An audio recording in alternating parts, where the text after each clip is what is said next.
Okay, time for another movie review, because if there's one thing YouTube needs, it's somebody else doing a movie review. So today's movie is Transformers: The Last Knight, which is the fifth entry of the franchise, which was based on a cartoon series which was based on a line of toys. But you know what? The cartoon was awesome. So I'm just going to give a brief run through of the previous films and what I thought of them. The first one was good. Wasn't a great movie, but it was a fun movie. Kind of captured the spirit of the original cartoon, and it was also a nice touch of bringing Peter Cullen back, the original voice of Optimus Prime. Second one was a complicated mess. All I know is the Transformers had something to do with the pyramids in Egypt. It's just, I don't know. I still don't know what was going on in that one.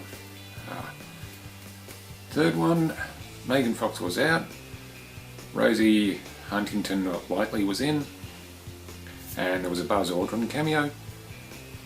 Fourth one, Shia LaBeouf, pretty much everyone from the previous franchise, every human was out, and this one we had Mark Wahlberg as Cade Yeager. And if there's one thing I love, it's robot dinosaurs, and the fourth one had the Dinobots in them.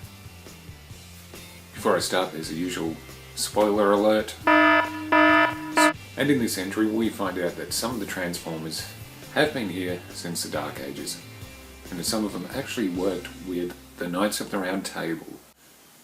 And we also find out that the Transformers also have a connection to Merlin. Yes, that Merlin the Magician. And this explains why Merlin has magic. He was actually given a staff by a Transformer. When Merlin uses it, it summons a robot dragon. I am not making this up. This actually happened in the movie. But I admit this is basically the pre-credit sequence, which I admit was pretty good. Kind of an unusual thing to see in a Transformer movie at Dark Ages setting. Once again, we're introduced to Cade Yeager, who was in the previous movie, played by Mark Wahlberg, who is protecting the handful of Transformers that are still left, because the government is still hunting them down, because they seem to keep causing wars. Of course, a couple of the new characters we have are Vivian, played by Laura Haddock, and Anthony Hopkins is in this, playing Sir Edmund Barton, who has complete knowledge of Knights of the Round Table and Merlin and how they connect to the Transformers. And we have a couple of the cast members from the original trilogy. Josh Duhamel is back as Lennox, and John Turturro is back as Simmons.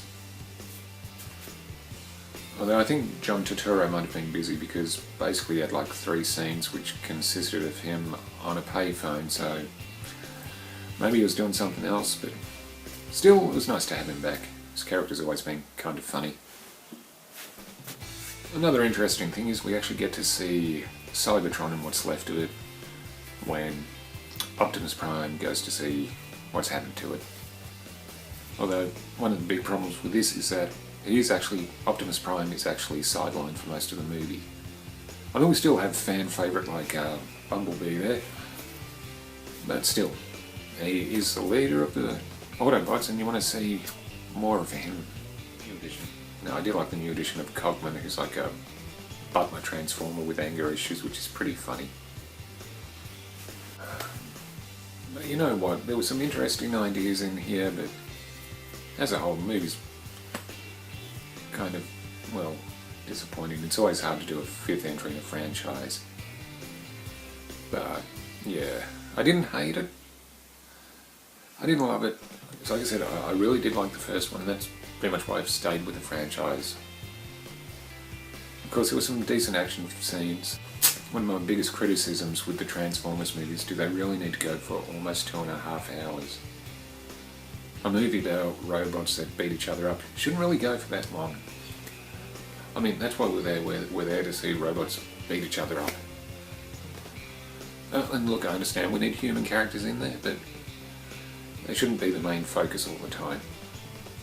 We need more robots beating each other up.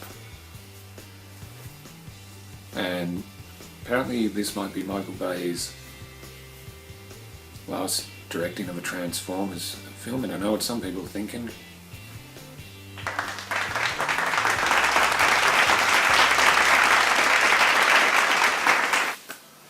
Yeah, because you know, Michael Bay is one of those directors everybody seems to hate, even though his movies make millions of dollars. I mean, it would be interesting to see what somebody else could do with it. But as you would expect, the special effects are good. And like I said, there's always some pretty decent action scenes in the Transformer movies, but the plot, well, the plot's kind of, I don't know what you called it, as usual, muddled. Yeah, so, look, I wanted to like it more than I did. I didn't hate it. So like I said, there's some interesting ideas in here, but I'm going to give it a 5. But it'll be interesting to see where the franchise goes after this. Okay, that's all for now, and I'll see you again soon.